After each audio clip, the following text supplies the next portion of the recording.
Hey guys, so I haven't done an album review in a while, and the reason being why is because I've been doing vocal covers lately. I've been really promoting my vocals and getting them out there to find a slam death metal project or any kind of project there is.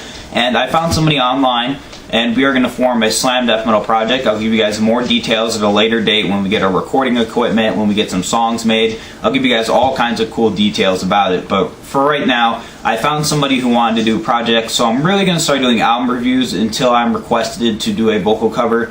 By all means, if you guys have any songs, just request them below. And I really appreciate you guys sticking with me through that channel change. For the past few weeks, I've been doing vocal covers, so I really appreciate that. So now that we're done with the little intro, let's get into the album. For those of you who aren't my subscribers, sorry for that long intro. Okay, so the band is Rest and Gore, and the album is Culinary Buffet of Hacked Innards, and there is the gory, sickening artwork. First off, good artwork. I have no complaints with the artwork whatsoever. Now, for those of you who don't know who Rest and Gore are, they're a three-piece slam death metal band that formed around the early 2000s. Really, the best way to describe their sound is Japanese slam death metal. It's really got that poppy feeling to it. It's got a few jazz parts, but really what it is at its heart is slam death metal. But it comes from the region of Japan, so it does have that little Japanese influence for those of you who have never listened to Japan slam. Now, what really got Rest and Gore out there was their 2006 split release of Leaving People Victimized, and that was a great, fantastic release. I love it. I have no complaints for it whatsoever. I own the album. It's a great split release. Rest and Gore side is the best side, of my opinion, and just the pig squealish and the poppy guitar riffs and the poppy slams, just really great album. So now we fast forward 2011 where they released this album, and it's been a few years since they put anything out there. So let's get into a review. Vocals. Vocals on this album have been a complaint for a lot of people lately. Some people say the vocals are just too melodramatic. There's really nothing there. They're really just mellow. There's nothing cool about them. They're not exciting. But to me, they're actually pretty exciting. If you actually listen very, very, very closely, you can tell the vocalist is mixing a regular guttural, such as Amputated uses, and a normal low, just such as any death metal band uses, and they're mixing the two together, which is actually a style that has been used a lot lately in a lot of slam death metal bands. But I've never heard Rest and Gore do it, because last time I heard Rest and Gore, they were doing all pig squeals. So this is a huge, huge vocal change, but it's a pretty good one actually. I found myself missing the pig squeals though throughout half the album, but after I got used to it, I actually prefer these vocals than the whole pig squeal the whole time. So yeah, vocals are just an average low mixed with a guttural, no complaints for them. Really nothing new to write home about, but still a good vocal. Okay, now we get into instrumentals. First off, before I go into each section of the guitar and the bass and the drums, allow me to explain the slams. The slams on this album are okay. There's some slams on this album, such as the second track when you get about a minute into it, and it's really just leading up to the slam. You're like, yeah, it's gonna happen, it's gonna happen, it's gonna happen, and then the slam hits you, and you're like, yeah! Yeah, you get that excited. The slam, actually, they lead you up to the slam, but they anticipate it so long that, like, when it comes there, you're like a little kid at Christmas. You're like, yay! Thank you! And, yeah. The slams on some parts of that are very just amazingly fast, and they're brutal. Some of them are super, super slow. Some of them are super, super fast. Just great slams. But there is one complaint I have. I feel some of the slams lead to a core-ish breakdown, such as, I hate to use the word, but metalcore and deathcore, which by all means the genres have to each their own. But this album has a few breakdowns that do sound like a deathcore or metalcore breakdown. But in their construct they sound like that, but in the construct of the guitar play and the bass and the drums, they're really not.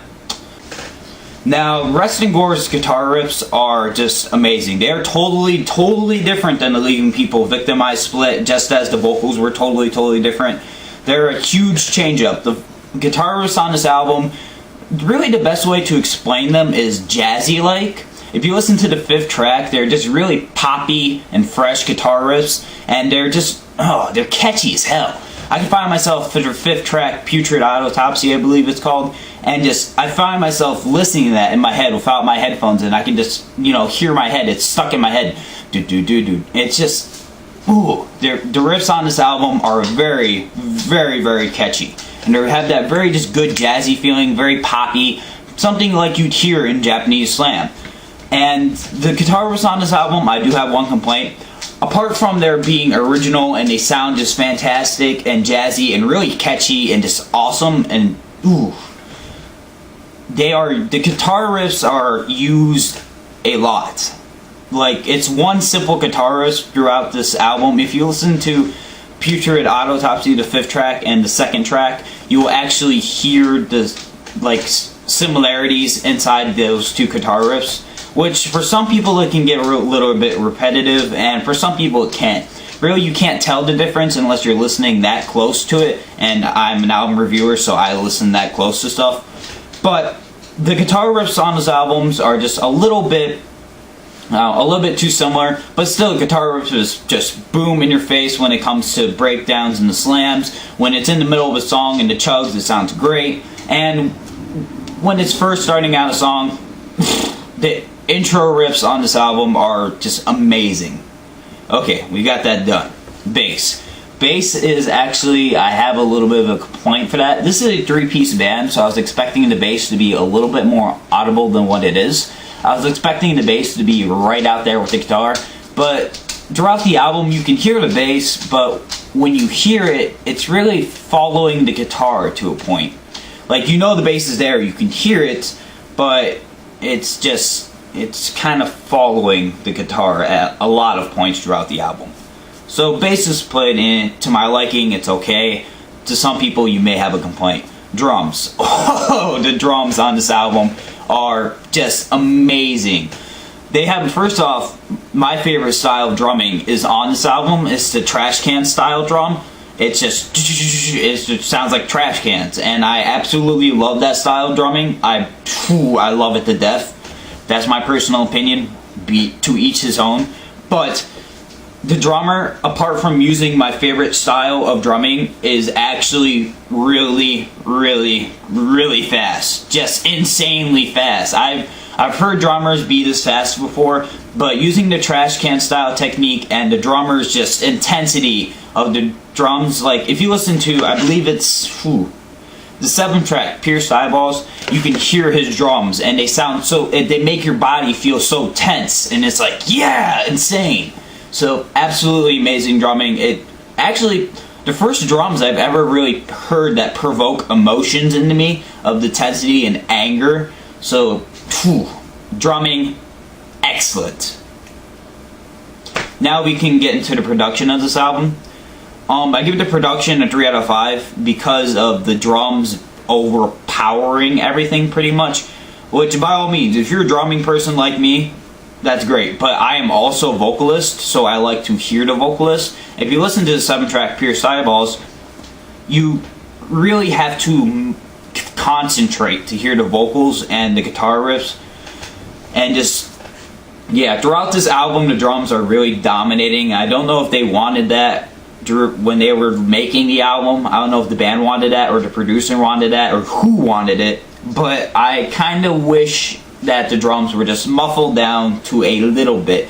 I like drums overpowering stuff, by all means. When the drums overpowering something, I'm just, okay, cool. But when it's overpowering it to the point where I really can't hear it, then I don't like it. So the production on this album's decent. You can hear the vocals throughout pretty much all the rest of the tracks, but when the drummer kicks in, he starts going really, really, really fast and goes, you really have to concentrate to hear the guitar riffs and the vocals. But that's my personal opinion. To each his own. Now, would I tell anybody to buy this album? Yes. I am a fan. I am a huge fan of Japanese slam, for one, so that really got me into this album. What also got me into this album was Rest in Gore is actually one of the bands that got me started in slam death metal, because I used to be just an all brutal death metal head. I really didn't care that much for slam. I didn't like it. It wasn't that cool. But when I heard Rest in Gore, I really gave the genre more of a chance to listen to. Sorry for my stuttering. But